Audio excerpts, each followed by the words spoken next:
Soomaali badan ayaa laga raafayaa Maraykanka dibna loogu celinayaa meeshii xumaydii ka yimaadeen. Waa qayb ka mid ah karbaash afka ah oo aad u daran iyo meeyku caaw u qaatay Trump Soomaalida. Tabintan daqiiqadahan kooban waxaynu ku yara bashaaqaynaa Trump oo mardhow meeykiisii u qaatay Soomaalida walaac uu ka muujiyay joogitaanka Soomaalida ee Maraykanka waxa uu ka yidhi ama qaabka uga hadlay iyo dhinaca kale xildhibaan Ilhan Omar oo daqiiqado ka hor hadalka Trump shir jaraa'idii qabatay dagaal afka ah oo cadha ka muuqata ku qaaday ciidamada ICE. Or anywhere else who is convicted of defrauding our citizens, we're going to get them the hell out of here fast. Madaxweynaha Maraykanka Donald Trump oo ku sugan magaalada Detroit hadal dheer oo uu madasha Detroit ka jeediyay qayb ka mid ah ayaa waxa uu cantara baqashtiisii iyo caraatankiisii kula duldhacay Soomaalida oo uu beryahan ka yara nastay. Qodobada ku cusub cantara baqashta oo Trump ku hujuuma Soomaalida ee uu caawa ku soo daray waxa ku jira isagoo ka walaacsan tirada Soomaalida ee ku nool Maraykanka. Trump waxa uu iska soo jaray ma jirto dunida dawlad ama dal soo rarata oo soo xabsata milyuumaad qof oo muwaadiniin dal kale ah. Ma jirto dawlad isa saarta culayska iyo baahiyaha waxbarasho leh, caafimaad leh, ee nolol oo dhan leh ee ay qabi karaan malaayiin qof oo muwaadiniinteeda aanan ahayn oo ay ka soo rartay dal kale. Waxa uu ku dhaleeceeyay arrintaas maamuladii ka horreeyay ee Barack Obama iyo Joe Biden si la yaab ka muuqdo ayuuna Trump u dhigay hadalladan. Who would bill the federal government as people poured into the state to send those people back because no country can afford to do it. No country can afford to take in millions of people, pay for their education, their health care, their hospitals. You just can't do it. And we all have a heart, you can't do it. But many of those people are murderers. They're people released from jails, prisons, mental institutions, insane asylums.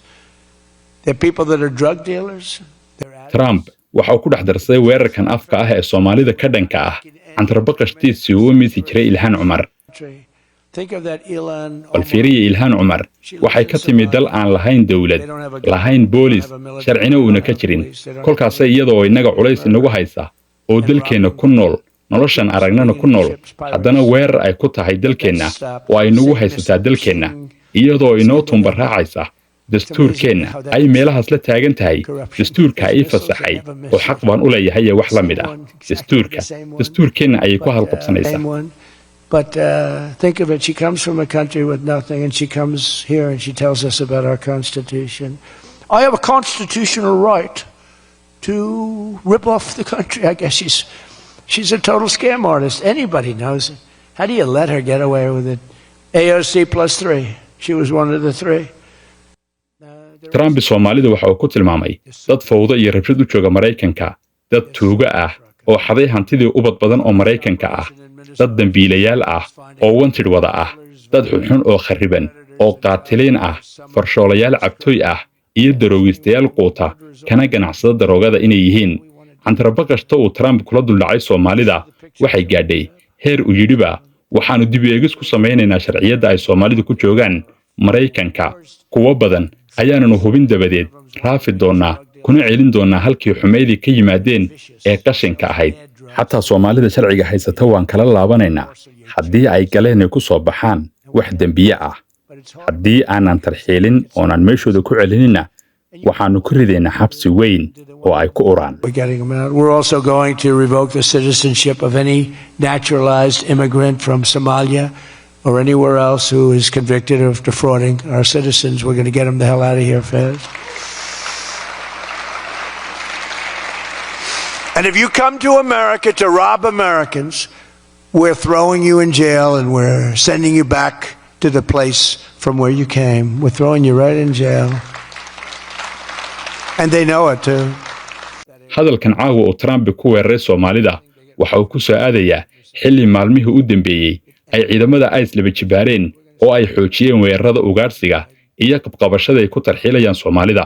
Labadii maalin u dambeeyay si gaar ah wacdare iyo dagaallo faraha la iskula tagay ayaa dhex marayay ciidamada ICE iyo Soomaalida oo ku dhex marayay suuqyada iyo wadooyinka waaweyn iyadoo oo miidiyahana si toos looga daawanayay oo wararkaasi u haysteen. To Renee Nicole Goods murder.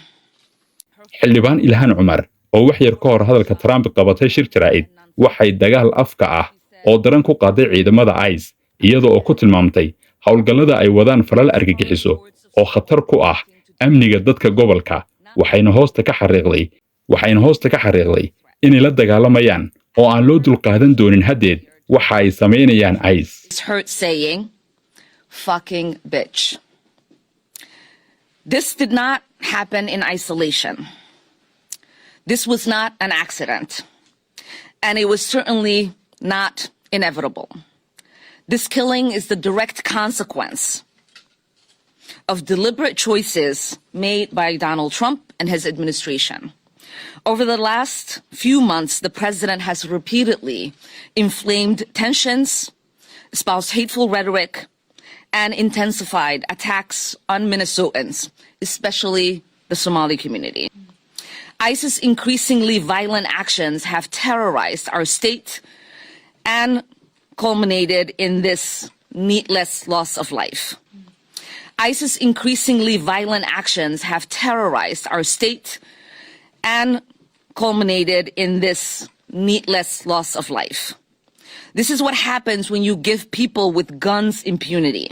Dangerous things take place. To be clear, demanding accountability is not radical. Calling for systematic reforms are not extreme. This is the bare minimum required to restore safety and justice back to our communities. The American people deserve answers and accountability. They deserve to live without fear of federal agents acting as judge, jury, and executioner in our streets. And so today, I am glad to announce that the Congressional Progressive Caucus has adopted an official position to hold ICE accountable. Our caucus members will oppose all funding for immigration enforcement in any appropriation bills until meaningful reforms are enacted to end militarized policing practices. We cannot and we should not continue to fund agencies that operate with impunity, that escalate violence, and that undermine the very freedoms this country claims to uphold. ICE has no place in terrorizing Minneapolis or any American community. Together, we will stand united to ensure we put a check on the pattern of violence and lawlessness from this administration.